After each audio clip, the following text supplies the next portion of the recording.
All right. So, hi, I'm Ruth Cleet, the trustee of the Elsa Sewell Foundation, and everybody else will introduce themselves, and then you can have the floor. Okay, great. Frank Hicks, I'm on the foundation. Hi, Andy Kusher, one of the board members. Hello, Jordan Cleet Kusher, Program Officer. And I'm Chris Sherman. I'm the Executive Director for St. Francis Seraph Ministries. And I'm Lois Shadad, who I am the Director of Sarah Center, but also the instructor of the Stitch program. Nice to meet you. Nice to be there. Nice to meet everybody. And just to give you a little background, Lois has been the Sarah Center Director for 8 years, 8 years. He has a background in education, taught for over 30 years in Cincinnati Public Schools as a music teacher. So it was kind of a natural fit when she came as a quilting instructor and then became the Sarah Center Director. And to give everybody a little background, the Sarah Center has been in Over the Rhine as part of the Ministries for over 35 years. Started in 1984. The Franciscan Friars had a bookstore, and a group of women and children started showing up in the bookstore to stay warm, watching television. And the Friars said, you know, what would you like to do? And they said, you know, we'd like to have a sewing circle. So the next winter, they gave them the back room of the bookstore, and it was a women's empowerment center that's been in Over the Rhine since then. And it's been a variety of education and training, empowerment. Before COVID, we were doing quilting, sewing, and jewelry making. We have a partnership with 10,000 Villages, where that's how they became we became a wholesaler for their retail stores to sell our products from the Sarah Center. And then as part of our strategic plan last year, we were really inundated when COVID hit with people wanting to learn to sew, make masks, PPP equipment. We went and pursued a grant through the state of Ohio for job training, which put us on the path to starting Stitched. We didn't get the grant, but that connected us immediately to the local Ready office. And the Ready office, within a matter of a week, connected us with Aero Elite. And by July, August, Aero Elite came to us, met with us, saw our facility, saw our equipment, saw our capabilities, and that's how Stitch was born. It was in our strategic plan to retool the Sarah Center as a result of the pandemic and the request for sewing, but little did we know it would turn into this quickly. So Lois, with the help of the Aero Elite staff, put together a special curriculum for the job training. And we just Monday, is it Monday? We just started the 4th class session of Stitch. And I'll let Lois talk a little bit more about that as well. Good morning again, Lois Shadad here. We have taught 4 classes. They are small classes, but of the 7 people that I've trained, 4 of them have been hired now. So I'm really excited about that. Small classes. With Aero Elite, we came across what people don't know about sewing. They don't necessarily know the nomenclature, you know, just the definition of different things with the machine, and not be afraid of the machine. So the machines that we have gotten recently are electronic machines, which make them ready to be basically ready for the next level of training, because they have much more high-powered machines. But if you at least know the basics, they can move you through the next step. So I kind of like I'm like preschool, preschool for their program, because they do piecework and they work on high level machines, but at least when they come in, they know what the people instructing them are talking about. So this collaboration with Aerolead has grown pretty fast. They are a local manufacturer who started in the custom interiors business for private jets. They're located at Lunken Airport. They realized very quickly there wasn't a big market for that, but what there is a huge market for garment contracts with the military through Wright-Patterson Air Force Base. So they got 9 contracts within the last year, thinking it'd be no problem to find people to do the work. And what they found was they can't keep up. So they have to hire 20 to 25 people this year. They're also already ordered their next level of equipment because they've also realized regionally, they're the only game in town, so to speak, on this type of work. So the contracts are going to continue to keep coming. What they don't have is qualified work, people that can do the work starting out. And so this partnership has really helped them immensely to meet their growing demand. They're also growing the company. One of the very first candidates we sent them who took the Stitch program has already been offered a management job to do training and management there. So it's a career path. It's not just a living wage job. It's really, they're helping this company grow. There's great synergy there. The 2 owners of the company, they also have their own foundation in South America, which they work in every year. 20% of the proceeds of this company, the profits of this company, go to this private foundation to help keep young kids off the streets in sweatshops. So altruistically, we have this synergy of service for our organization as well as their organization. So it's been a great partnership. We also just yesterday, I talked to Wilson Willard, who's kind of his own institution in Cincinnati. If you don't know Wilson, he runs the reentry help program through Mercy Neighborhoods in Walnut Hills. He's coming tomorrow. He has people ready to go into training that are coming out of jail. So he wants to partner with us. He already has put people at Aerolead, but some of them weren't successful because they didn't have the basics. So we fill that gap for him. And he's got 6 or 7 people that can come to the next session of classes. And he just sees this becoming a bigger partnership all the way around. The other thing about help program is they have their own van. And so they physically can now come pick up at the St. Anthony Center and take people to Aerolead every day. So that's another piece that just evolved just yesterday, just this week. So we're really, really the other thing that's been so wonderful about this is so many of the people we serve, the working poor who came to our dining room for bag lunches and to feed their family to save money, have lost their jobs. They maybe worked 3 jobs. They worked in a restaurant, they worked in cleaning offices, they did some babysitting. All those 3 part-time jobs that kept the roof over their head are gone because of COVID. This is an opportunity to respond directly to our guests who come to our dining room to offer them training here. Included in the day training, it's a 9 to 1:30 training. We give them lunch. And if they want to take a hot meal home and dinner's ready, we give them a hot meal to take home. So we really have been able to piggyback on our services through our dining room to recruit people for this program. I don't think in fact, we've got a waiting list. I don't think recruitment down the road is going to be a problem because there's so many people now that realize they have to retool and retrain because of COVID.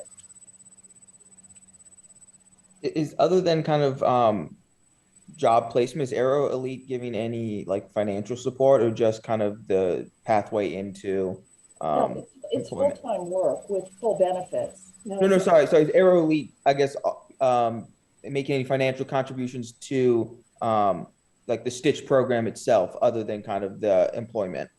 Not yet, but they've indicated they will help with that. We also, we just purchased new machines. We've got another grant. We've got a small grant from the Rotary Foundation. So they have a buying group that we can explore to buy through they can buy in bulk better than, than we can. But I'll be honest right now, we have so much material, thread, all of it, that for the class, we're not gonna have to buy anything for a long time.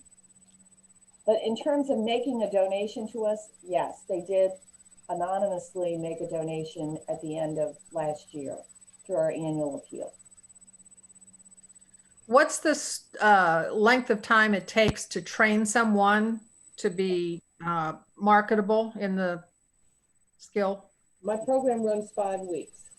5 weeks, they make 10 different projects with different types of fabric, different stitches, different understanding of sewing, cutting, and all of that. They make each project twice, so that one with me coaching, one independently, so that I know that they know what the process is and moving forward. So it's 5 weeks.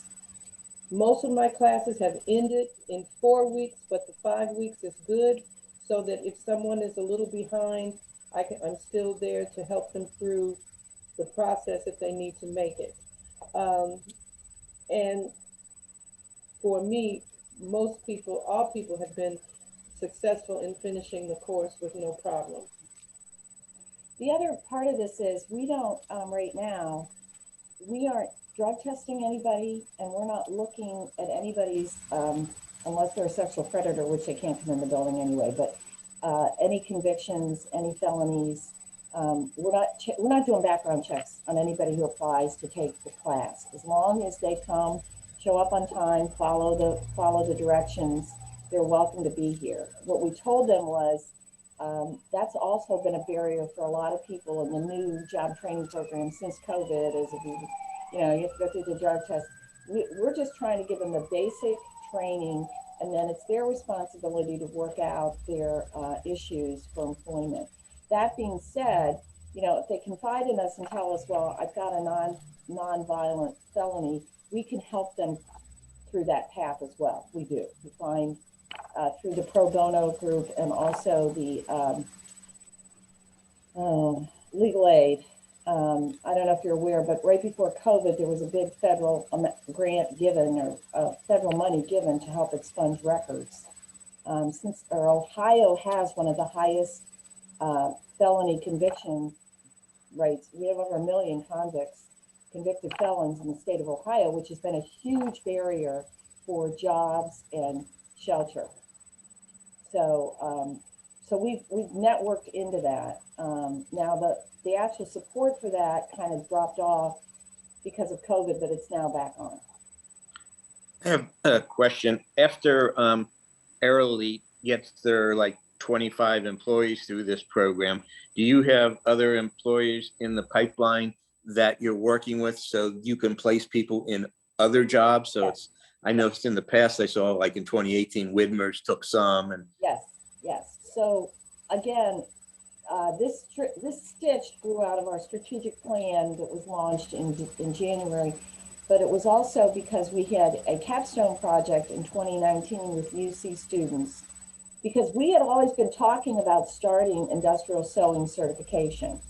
We talked about it for about 2 years. We researched it ourselves, but it wasn't until the UC kids came in and did this real in-depth study and research that they told us the basic sewing was really what the need was going to be, more so than industrial sewing. And then COVID happened and we saw firsthand, oh yeah, they were right.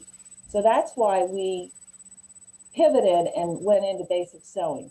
We can still do industrial sewing. We might do that at some point if we see a greater need, but right now the basic sewing is what we're hearing. And we know that because of the pilot program we did at Catholic Charities with the women from Burundi. They all got jobs. I mean, Widmer's, all the dry cleaners are looking for people to do alterations. We took home ec out of the curriculum 50 years ago in America, and nobody knows how to take care of themselves. Nobody knows how to sew, and nobody knows how to cook. And those are two areas that we also have the Cooking for the Family, which is another program, teach people the basics of shopping, planning, and cooking a meal for under $10. That program's been a game changer as well. But similarly, there are plenty of jobs. We also are partnered with the OTR Chamber. Kelly Adamson is a good friend. She's already provided me with a list of other agencies, not agencies, but organizations that would hire our graduates. Right now, we're committed to helping Aero Elite. Also, with the partnership with Wilson Willard, he started rattling off all these different organizations, companies I had never heard of, who he has placed in jobs similar to run small industrial sewing machines and equipment. And keep in mind that the industrial equipment that they're using for these contracts is basically a computer that you learn to program. It's all electronic, it's all digital. And then you stand and monitor the fabric going through this equipment. It's women? Oh, sorry. You go ahead. I would also like to say there's no stereotype of it just being a women's program. The most successful students I've had in each program have been men. So once they get over the fact that this is a girl thing or a woman thing, I've been very welcoming to the young men or older men or mature men that come through my program. So of the 7 people that have been through Stitched, I have had at least one man in each program, each of the 4 programs. And because we've always been women oriented, we always said it would be a women minority, but this is different because the people, honestly, the first people that came to us were men. One was a professional, well-known in the community, spent his life as a photographer at UC, well, Gannett News, and then of course, when Gannett downsized, was hired at UC, was just let go in the last year. The breadwinner of the family, 3 college-age kids, and he was one of our first candidates and did very well, and was hired immediately by Aero Elite. What's the starting salary at? It depends on your skill set, but $16 to $30 an hour, and they do move you up very quickly. It's totally flexible in terms of time. You can work evenings, weekends. You can go there. They'll give you a key to the place. You can go in early. You can go in at 5 o'clock in the morning and start working, because the contracts are so timed. They've got one contract. They make 3,000 cloth bags a month. And that's just to put military equipment in. So they'll do whatever it takes to get the contracts completed and, people working there. It's a beautiful facility. It's not what you think in terms of it's not a sweatshop at all. It's what they call a white space. So when you go in, it's very white and bright, state-of-the-art equipment. Happy place to work. There's real camaraderie there, and part of the classes they take after 3 weeks. They go over there and spend an afternoon. So it's very personal. I saw on the application that you had for this program, besides us, applied to maybe 7 other donors, and 1 gave to you, 1 declined, a couple were pending. Have you heard back from any of the pending ones for doing this program? We do, I can't remember the list, but we did receive a $25,000 grant from an anonymous donor. And then we have a personal connection at the Marge Shaw Foundation, so we expect the Marge Shaw Foundation will fund this as well. That's one of the pending ones. All the other ones on the list, we've had success in.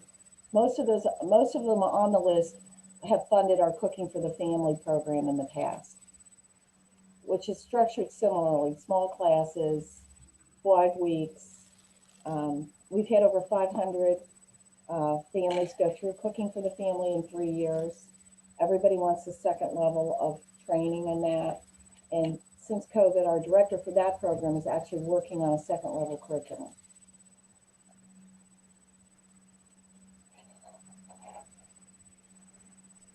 Betty, do you have any questions?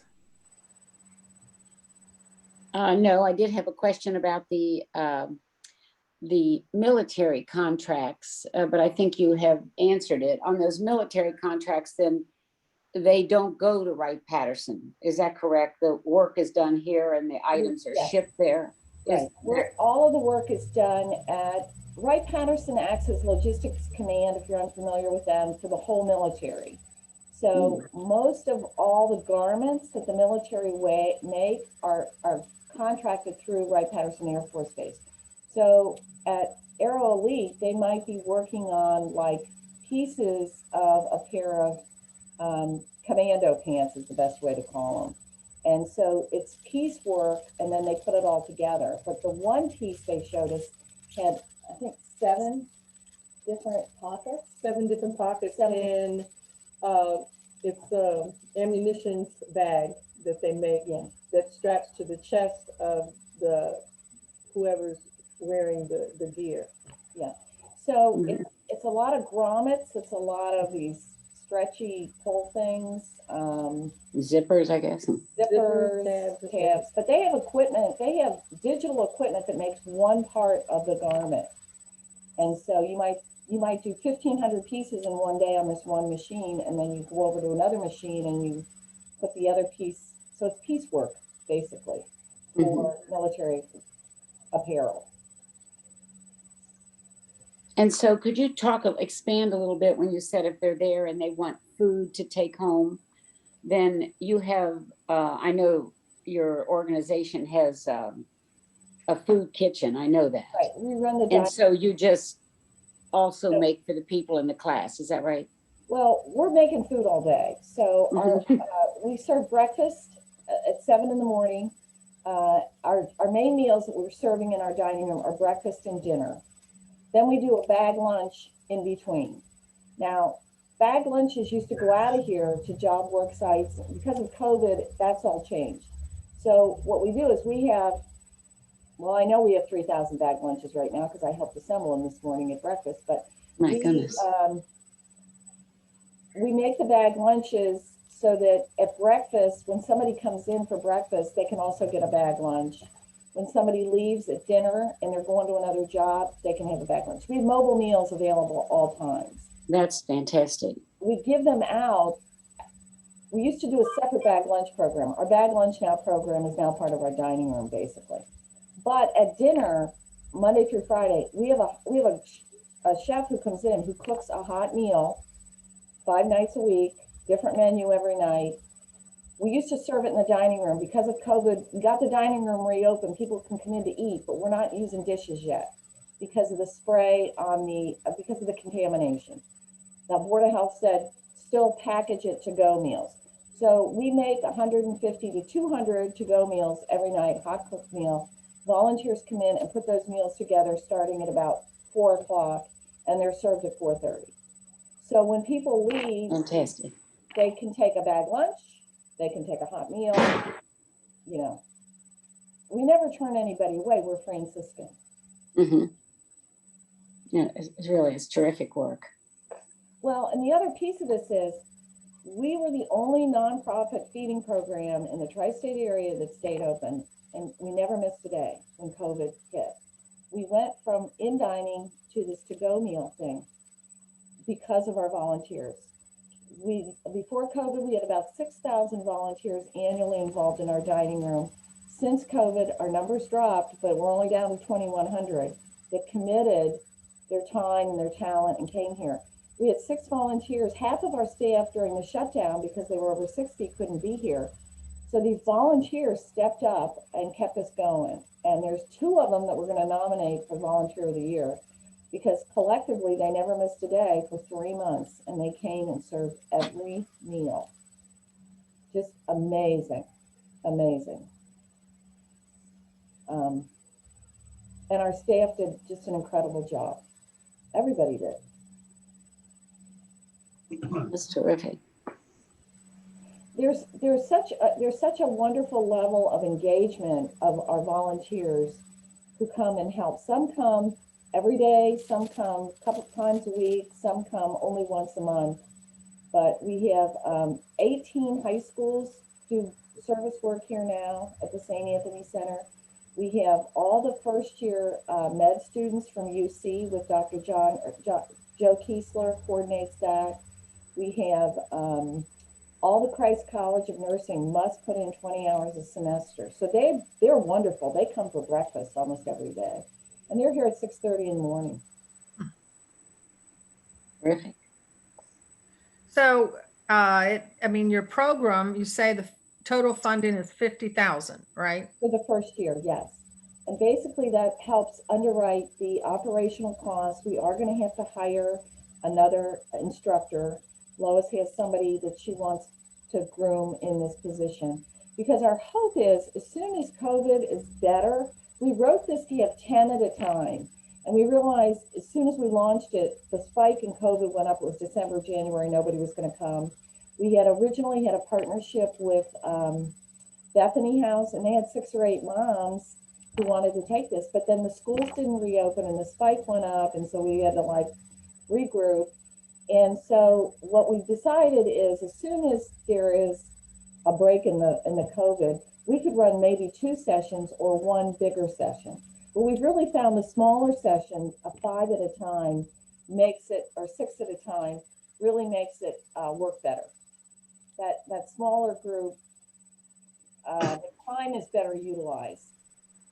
But, you know, we have a wait list now, so we really do need, and we've got the equipment and we have the space, we just need to bring somebody else on to either run a second session or make the class a little bit bigger.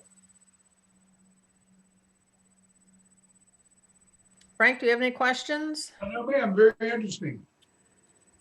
Very It's really been wonderful. I can't, you know, I'm so proud of the effort, just how this is the synergy, just how this has all come together. We really believe it's a blessing for the whole community, because the potential is huge for really helping people come out of the COVID and have a job and have a place that they want to go and work and have a career path.